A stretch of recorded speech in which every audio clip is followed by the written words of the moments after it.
Hello friends, welcome to MBC tuition classes. कैसे हैं आप सभी। आज हम क्लास आपकी स्टार्ट करने वाले हैं जिसमें चैप्टर 7 चल रहा था। क्लास 10 की न्यू एनसीईआरटी के चैप्टर 7 चल रहा था और इसकी एक्सरसाइज 7.1 मैंने कंप्लीट करवा दी है पिछली लास्ट क्लासों में, और आज करेंगे इस एक्सरसाइज का कंप्लीट फिनिश। ठीक है, तो 7.2 स्टार्ट होने वाली है और इसमें मैंने आपके 5 क्वेश्चन पिछली लास्ट क्लास में तो करा दिए हैं और आज स्टार्ट करेंगे क्वेश्चन 6। तो चलिए सॉल्व करते हैं क्वेश्चन 6।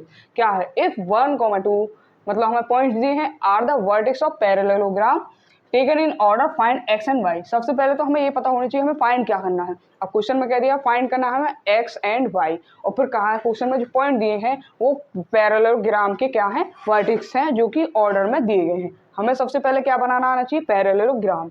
तो कैसे बनता है पैरेललोग्राम, देखिए कुछ इस तरह से। ज्यादा ही नीचे कर दिया हमें, सॉल्व करने के लिए भी तो जगह चाहिए। ठीक है,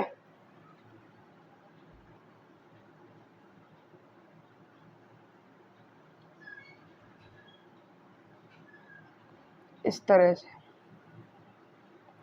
ये हमारा बन गया यहाँ से पैरेललोग्राम। ठीक है, ये हो गया पैरेललोग्राम। अब हमें क्या करना है, इनके पहले पॉइंट कर लेते हैं ए बी सी डी। ये हमने किस में रख दी, ऑर्डर्स में रख दी है। तो पहला क्या है हमारा पॉइंट 1,2, दूसरा है 4,y, तीसरा है सी x,6 और चौथा है 3,5। क्वेश्चन में कहा भी है पैरेललोग्राम के जो वर्टेक्स हैं उनको हमें क्या करना है, ऑर्डर्स में लिखना है। अब देखिए हम यहाँ से क्या करते हैं, डायगोनल्स खींच लेते हैं पैरेललोग्राम के। ये हो गया डायगोनल बी डी और ये हो जाएगा डायगोनल ए सी। ठीक है, जब हमारी कोई डायगोनल एक दूसरे से बाइसेक्ट करती है तो किस पॉइंट पर मिलती है, बाइसेक्ट करते टाइम एक पॉइंट पर मिलती है जिसे मान लेते हैं हम ओ। जब ये डायगोनल्स बाइसेक्ट करती हैं तो इनकी जो साइड्स होती हैं एक दूसरे के इक्वल्स हो जाते हैं ये। ठीक है, बी इक्वल हो जाएगा, बी और डी के जो हमारी साइड से निकल के आई है एक, वो क्या होगी, एक दूसरे के इक्वल होगी। इसी तरह से ए और सी इक्वल हो जाएंगे। तो क्या करेंगे, जब इक्वल हो जाएंगे तो हम यहाँ से डायगोनल्स के क्या निकालेंगे, मिड पॉइंट निकालेंगे। तो चलिए मिड पॉइंट निकालते हैं। तो मिड पॉइंट किसके निकालेंगे, ए सी के। तो लिखते हैं मिड पॉइंट ऑफ ए सी। जब ए सी के निकालेंगे तो हमारे x1 y1 x2 y2 चाहिए। और सबसे पहले तो फॉर्मूला पता होना चाहिए। फॉर्मूला क्या है मिड पॉइंट का, मैंने आपकी लास्ट क्लास में भी समझाया था, x1 plus x2 by 2 comma y1 plus y2 by 2। ठीक है, अब ए सी के निकालेंगे तो देखिए x1 ये हो जाएगा, y1 ये हो जाएगा, x2 ये हो जाएगा, y2 ये हो जाएगा। ठीक है, तो ए सी इज इक्वल टू x1 की वैल्यू क्या है 1 प्लस x2 की क्या है x अपॉन 2 कॉमा y1 की वैल्यू क्या है 2 प्लस 6/2। तो यहाँ से ए सी के मिड पॉइंट जो निकल के आएंगे वो क्या निकल के आए, 1 plus x upon 2 comma 8 upon 2। 2 plus 6 क्या हो जाते हैं, 8 हो जाते हैं। टेढ़ा हो जाता है इसलिए मैंने रफ किया।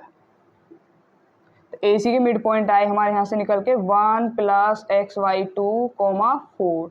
इसको मान लेते हैं हम इक्वेशन फर्स्ट। इसी तरह से निकालेंगे हम मिड पॉइंट बी और डी के। ठीक है, तो लिख लेते हैं mid point of B D. ठीक है, बी डी के मिड पॉइंट निकालेंगे तो फॉर्मूला आपका x1 plus x2 by 2 comma y1 plus y2 by 2। जब इनके मिड पॉइंट निकालेंगे तो x1 x2 y2 y1 y2 क्या होंगे, b और d के निकलेंगे। तो b पहले तो x1 y1, d बाद में x2 y2। तो चलिए इन्हें पुट करते हैं, b d is equal to x1 क्या है हमारे यहाँ पर 4 प्लस और x2 क्या है यहाँ पर 3/2 कॉमा y1 क्या है हमारे यहाँ पर y प्लस और y2 क्या है यहाँ पर 5/2। तो मिड पॉइंट क्या निकल के आए बी डी के, B D is equal to 4 plus 3 क्या हो जाएंगे 7/2 comma y plus 5/2।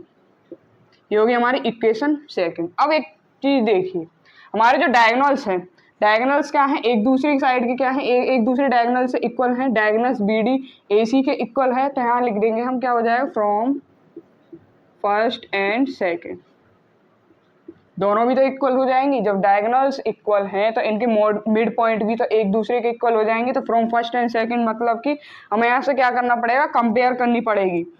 1 plus X by to किसके इक्वल हो जाएगा, 7 बाई टू के। तो लिख देंगे 1 plus X by two is equal to 7 by two. Two से टू कैंसिल हो जाएगा, टू से क्या हो गया, टू कैंसिल हो गया। तो 1 plus X is equal to 7, X is equal to 7 by 1। 1 या प्लस का इधर ले जाएंगे तो माइनस का, तो X is equal to 6। X की वैल्यू क्या निकल के आई यहाँ से, 6 निकल के आ चुकी है। ठीक है, अब क्या फाइंड करनी है हमें, एक वाई की वैल्यू फाइंड करनी है। जब हमारा 1 plus X by two equal है 7 बाई टू के, तो 4 भी तो इक्वल हो जाएगा वाई प्लस 5 बाई टू के। तो लिख देते हैं 4 equal to Y plus 5 by two. Two या मल्टीप्लाई, इसमें डिवाइड में इधर ले जाएंगे तो किसमें हो जाएगा, मल्टीप्लाई में। Is equal to Y plus 5। 8 is equal to Y plus 5। तो 8 minus 5 is equal to Y. तो वाई की वैल्यू क्या निकल के आएगी यहाँ से, 3।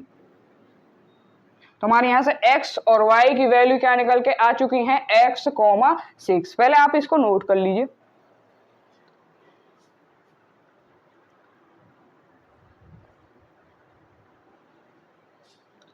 ये आपका कंप्लीट सॉल्यूशन है क्वेश्चन नंबर 6 का। चलिए इसे जल्दी से नोट कर लो। हमें फाइंड करने के लिए x और y भी कहा गया था, वही हमने फाइंड कर दिया।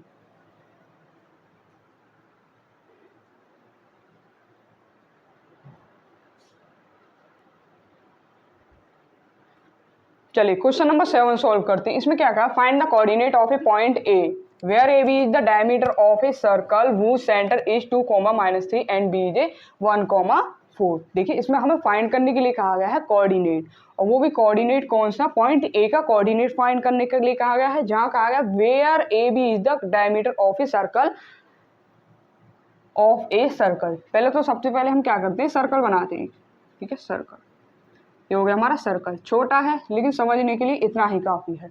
इसमें कहा है कि where A B is the diameter of a circle, जो हमारा ए बी है वो सर्कल का डायमीटर है, इस तरह से। ठीक है, आपको पता है सर्कल का डायमीटर क्या होता है। अब देखिए ए और बी, ये डायमीटर हो गया सर्कल का। आगे कहा है इसने वो सेंटर इज 2, 3।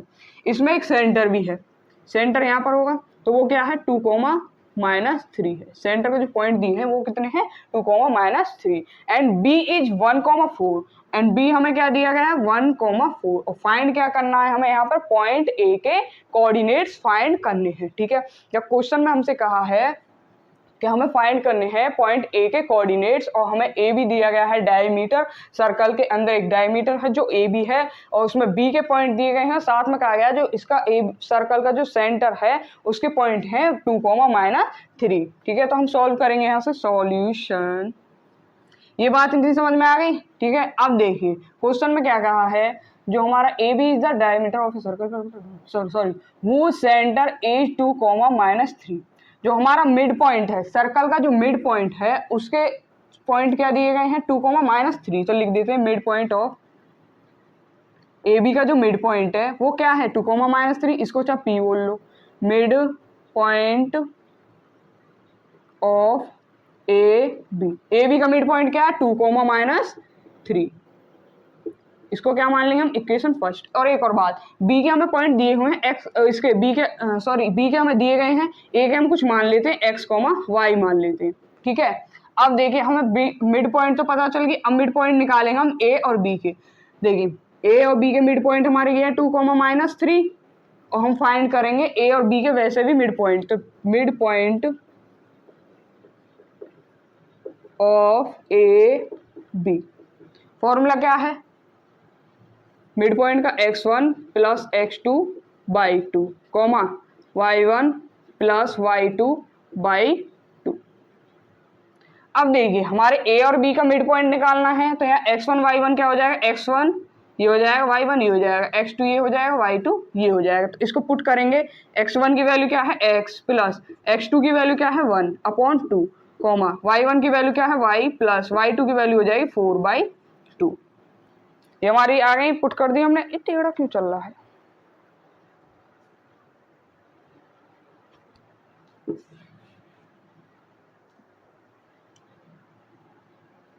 x1 क्या है, x plus y1 sorry x2 1/2 comma y1 y plus 4/2। ठीक है, ये हो गई हमारी इक्वेशन सेकंड। अब देखिए हमें क्या फाइंड करना है, मिड पॉइंट फाइंड करना है ए और बी का। तो ए और बी दोनों इक्वली तो हुए, दोनों को हम इक्वल रख सकते हैं, लिख देते हैं फ्रॉम फर्स्ट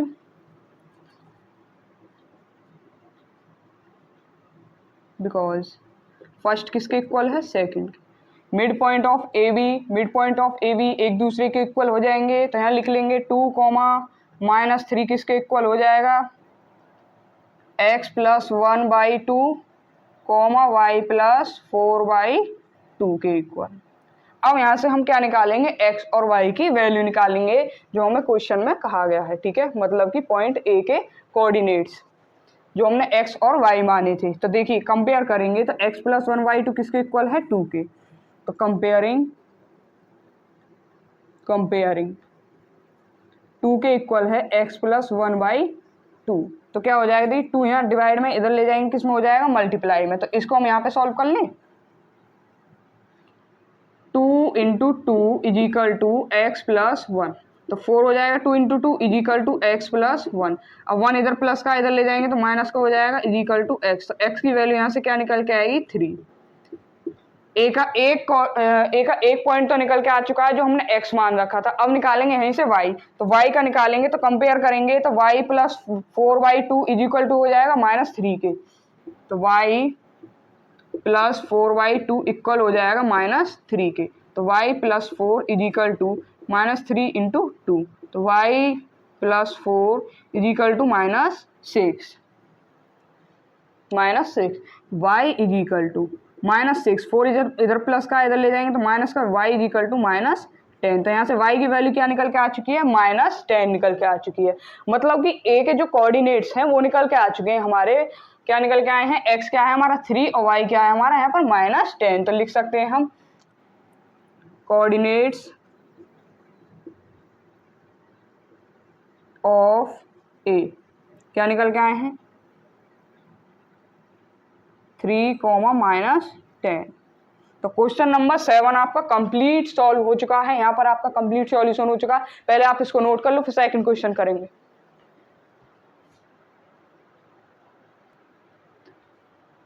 चलिए क्वेश्चन नंबर 8 को कंप्लीट सॉल्व करते हैं, इसके बाद 9 सॉल्व करेंगे, फिर 10, फिर एक्सरसाइज कंप्लीट हो जाएगी। एक्सरसाइज ही क्या बल्कि चैप्टर ही कंप्लीट हो जाएगा। क्वेश्चन क्या है, if A and B are -2, -2 and 2, -4 respectively find the coordinates of P such that A P = 3/7 A B and P lies on the line segment A B. देखिए हमें क्या find करना है यहाँ पर, सबसे पहले तो ये देख लेते फाइंड क्या करना है। फाइंड करना है हमें क्या, कोऑर्डिनेट्स ऑफ पी। पी के कोऑर्डिनेट्स फाइंड करने हैं एंड हमें पॉइंट दिए हैं, मतलब कि कुछ पॉइंट दिए हैं, 2 पॉइंट ए एंड बी। ठीक है, ए एंड बी दिए हैं, फिर कहा such that A P equal है A B 3/7 A B and P lie करता है लाइन सेगमेंट ए बी को। तो चलिए मैं आपको समझा दूँ अच्छे से। ठीक है, हमारा कोई लाइन सेगमेंट है ए बी।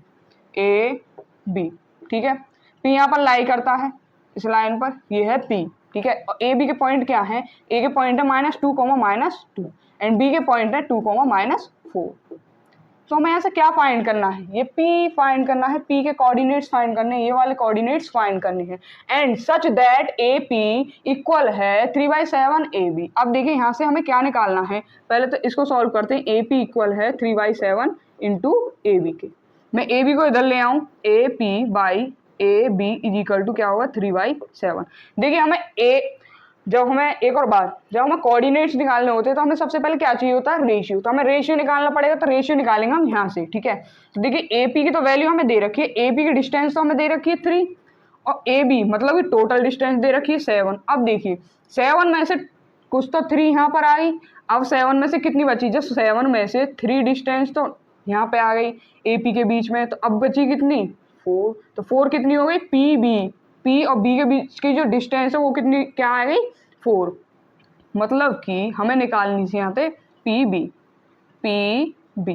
बी कैसे निकलेगी, A B minus A P. तो पी बी की वैल्यू क्या निकल के आएगी, ए बी दे रखी है हमें टोटल 7 -3, तो पी बी निकल के आया हमारे यहाँ से 4। ठीक है, सिंपल तरीके से समझा दूं तो देखिए टोटल हमें 7 दे रखी है और AP यहाँ तक की वैल्यू जो है इसमें से हमारी 3 ये हो गई तो बची कितनी 4 ही तो बची, तो निकल के आ गई ना AP और P, मतलब कि रेशियो निकल के आ चुके हैं हमारे M1 रेशियो M2 निकल के आ चुके हैं 3:4। ठीक है, अब यहाँ हम क्या यूज करेंगे, सेक्शन फॉर्मूला। सेक्शन फॉर्मूले के जरिए से हम निकालेंगे कोऑर्डिनेट्स ऑफ P। तो लिखते हैं सेक्शन फॉर्मूला। फॉर्मूला किसके कोऑर्डिनेट्स निकालने हैं, P के coordinates of P।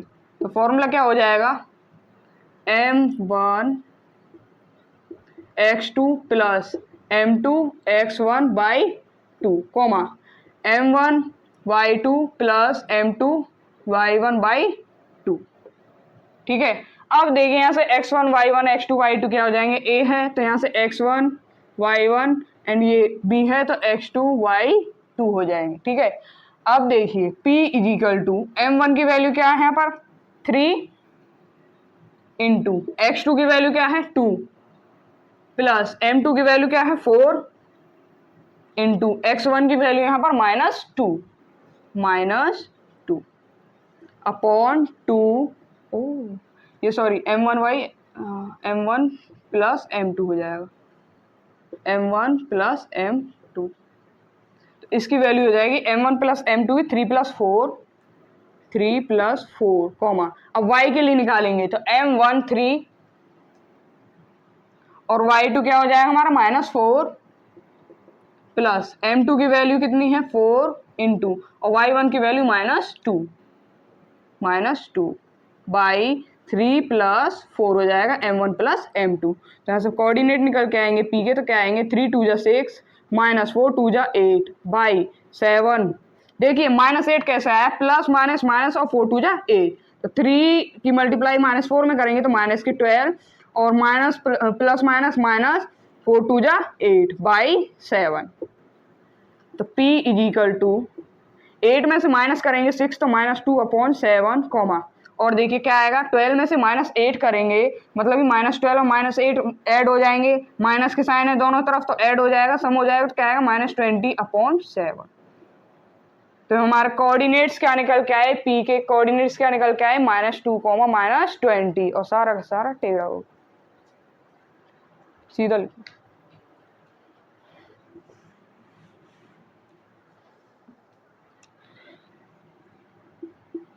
-8 by 7 -12 -8 by 7।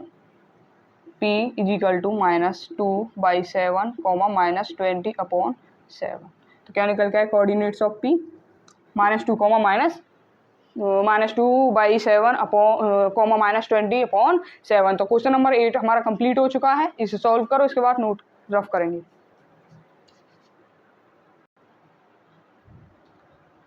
चलिए क्वेश्चन नंबर 9 करते हैं, इसके बाद लास्ट क्वेश्चन 10 रह जाएगा, फिर चैप्टर हमारा कंप्लीट हो जाएगा। तो find the coordinates of the points which divide the line segment joining A and B into 4 equal part. देखिए हमें फाइंड करने हैं कोऑर्डिनेट्स, और कौन से कोऑर्डिनेट्स ये भी मैं आपको समझा दूं। फिर कहा इसने विच divide the line segment joining A and B, जो हमारी लाइन सेगमेंट होगी A एंड B उसको 4 इक्वल पार्ट्स में पहले डिवाइड किया जाएगा। ठीक है, लाइन सेगमेंट को 4 इक्वल पार्ट्स में डिवाइड किया जाएगा, फिर उनके क्या निकालने हैं, हमें कोऑर्डिनेट्स निकालने हैं। तो चलिए सॉल्व करते हैं। सॉल्व क्या है हमारी लाइन सेगमेंट A और B, ये हमारी लाइन सेगमेंट हुई A B। इनके पॉइंट्स क्या हैं -2, 2 एंड 2, 8। ठीक है, अब क्वेश्चन में कहा है इसको 4 इक्वल पार्ट्स में क्या करना है, डिवाइड करना है। तो डिवाइड करेंगे, सबसे पहले मिडिल में लेना पड़ेगा। कितने पार्ट हो गया, अब 2, अब 4 करने हैं तो 2 जगह और कर दिए डिवाइड, 1 2 3 4। तो मिडिल में जो है उसको Q बोलेंगे, इसको R बोलेंगे, इसको बोलेंगे S।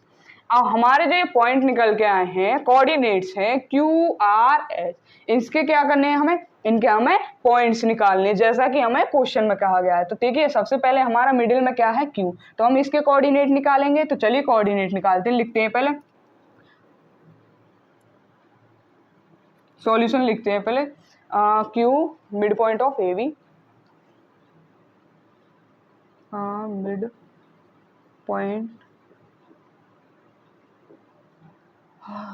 Q mid point of A, Q mid point of A B.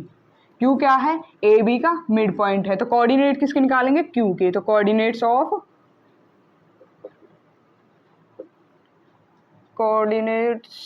Of Q. तो मिड पॉइंट का फॉर्मूला क्या होता है हमारा?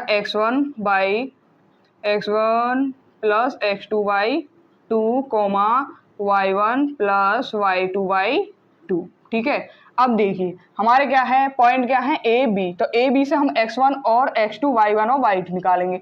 ए पहले है तो x1 y1 और बी बाद में तो x2 एंड y2। अब इनको क्या करेंगे हम? इस फॉर्मूले में पुट करेंगे। तो x1 क्या है हमारा यहाँ पर? -2 plus x2 2/2 coma y1 2 plus 8/2।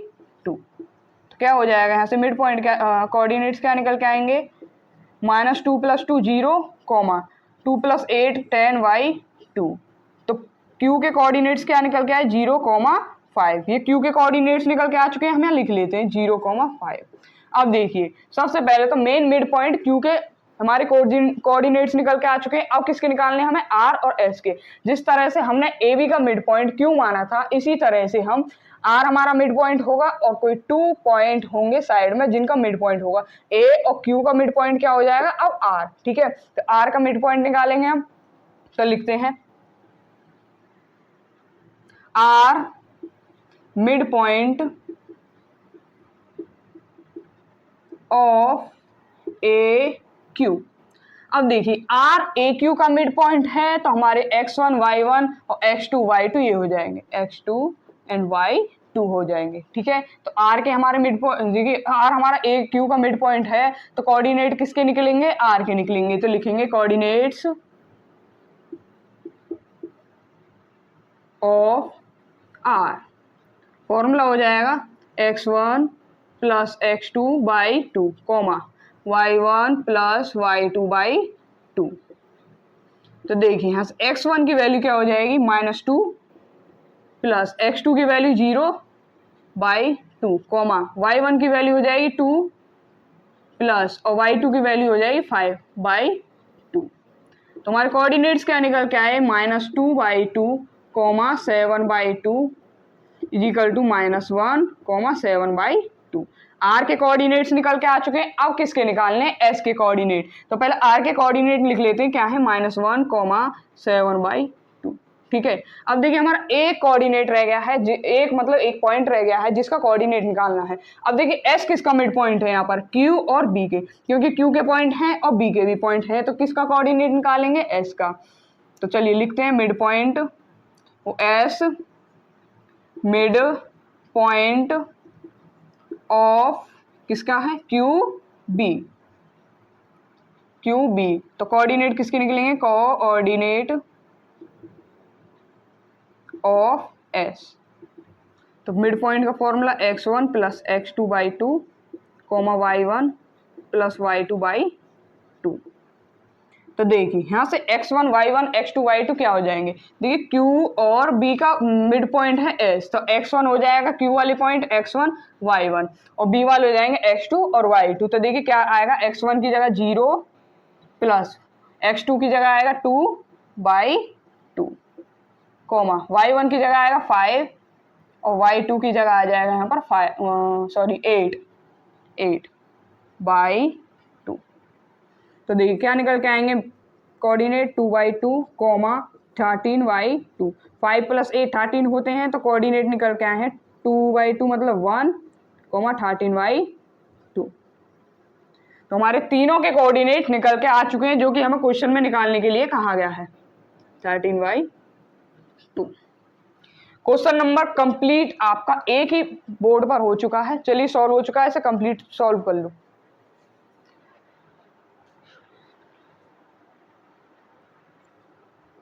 चलिए क्वेश्चन नंबर 10 करते हैं और ये इस एक्सरसाइज का आपका लास्ट क्वेश्चन है। इसके बाद आपकी कंप्लीट एक्सरसाइज हो जाएगी। ठीक है, तो चलिए क्वेश्चन नंबर 10 में क्या है? Find the area of a rhombus if its vertices are and -2, -1 taken in order. देखिए हमें क्या फाइंड करना है यहाँ पर, रोम्बस का एरिया फाइंड करना है जो हमें पता होना चाहिए। और देखिए इसके हमें वर्टिक्स दिए गए हैं, फिर कहा इनको ऑर्डर में लिखिए। सबसे पहले हमें पता होना चाहिए वर्टिक्स कैसे बनता है, रोम्बस, सॉरी, ठीक है।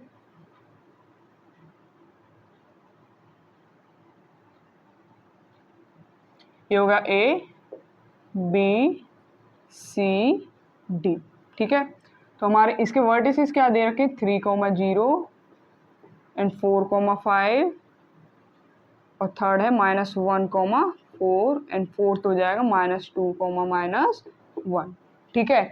अब देखिए सॉल्यूशन यहीं से स्टार्ट होता है आपका सॉल्यूशन। अब हमें एरिया निकालना है रोम्बस का, तो उसका हमें फॉर्मूला पता होना चाहिए। फॉर्मूला क्या होता है, एरिया ऑफ रोम्बस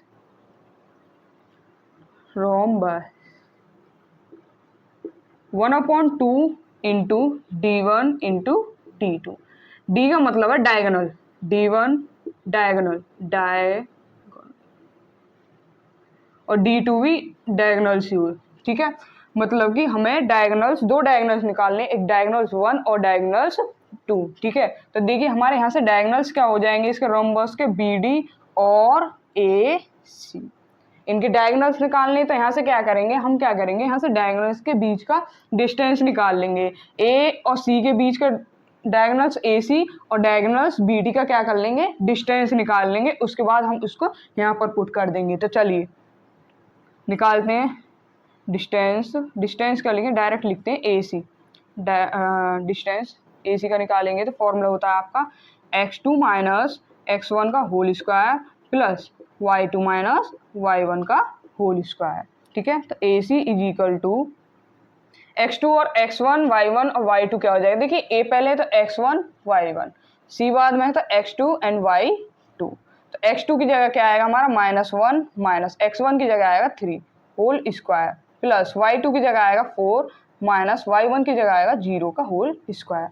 तो AC इज इक्वल टू -4 का होल स्क्वायर प्लस 4 का whole square. AC is equal to 4 का square 16 plus 16।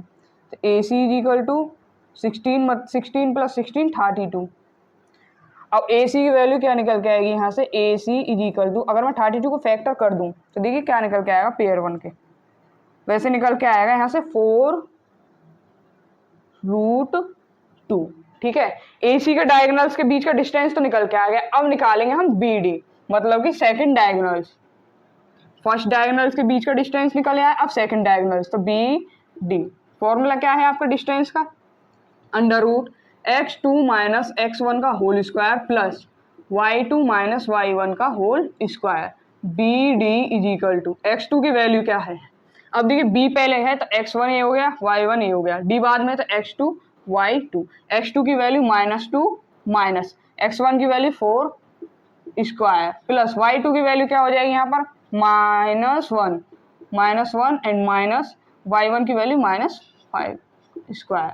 BD is equal to -2 -4 क्या हो जाएगा -6 का होल स्क्वायर प्लस -1 -5 कितना हो जाएगा -6 का whole square. BD is equal to -6 का square 36 plus 36। BD is equal to कितना हो जाएगा, अंडर रूट में 36 प्लस 36 72, ठीक है। देखिए अंडर रूट में 72 आ गया। अब इसके देखते हैं क्या निकल के आता है अंडर रूट से बाहर, 72 2 से फैक्टर करेंगे, 2 3 जा 6, 2 6 जा 12। अच्छा जी, तो ये आएगा 6 6 जा 36 6। तो यहाँ से BD is equal to under root में 6 इंटू 6 इंटू 2, तो BD is equal to under root में आएगा 6 अंडर रूट 2 आएगा, ठीक है। अब देखिए हमारे डायगोनल्स, मतलब AC ये निकल आया है डायगोनल्स D1 एंड BD ये निकल आया है डायगोनल्स D2। तो हम यहाँ से फॉर्मूला लगाएंगे एरिया का, एरिया ऑफ रोम्बस क्या है 1/2 इंटू D1 इंटू D2। तो 1/2 D1 की वैल्यू क्या है यहाँ पर 4 under root 2 into is equal to 1/2 into 4 under root 2 into D2 की वैल्यू क्या है यहाँ से 6 अंडर रूट 2। देखिए D1 हमारा ये है एंड D2 क्या है हमारा ये, D1 D2 कैसे? देखिए हमने डायगोनल्स के बीच का डिस्टेंस निकाला है। हमारा डायगोनल्स पहला क्या था AC, इसको क्या बोलेंगे D1, ठीक है। और दूसरा जो डायगोनल है BD, इसको क्या कहेंगे D2। दूसरी डायगोनल है, ये फर्स्ट डायगोनल है और ये सेकंड डायगोनल्स है। तो देखिए यहाँ से क्या क्या करता है, 2 जा 4। अब देखिए 2 इंटू 6 पहले ले लेते हैं और इंटू अंडर रूट। अब देखिए 2 6 जा 12 हो गई, √2 इंटू √2 कितना हो जाता है 2 इज इक्वल टू कितना आ गया 24। तो ये हमारे क्या निकल के आ चुके हैं, यहाँ से एरिया निकल के आ चुका है रोम्बस का। कंप्लीट सॉल्यूशन आपका हो चुका है क्वेश्चन नंबर 10 का, और ये चैप्टर आपका कंप्लीट हो चुका है। हमारी क्लास पसंद आई हो आपको लाइक कीजिए, शेयर कीजिए और सब्सक्राइब कीजिए। आगे की क्लास लेने के लिए हमारी चैनल को सब्सक्राइब कर लीजिए। और मैंने आपकी इस क्लास में इस चैनल पर हमारे इस चैनल पर कंप्लीट क्लास 9 के चैप्टर कंप्लीट मिलेंगे और 7 चैप्टर तक हो चुके हैं। और इस चैनल पे हमारी क्लास 10th के चैप्टर 7 आज कंप्लीट हो चुका है। और नेक्स्ट चैप्टर पाने के लिए चैनल को एक बार सब्सक्राइब कर लीजिए।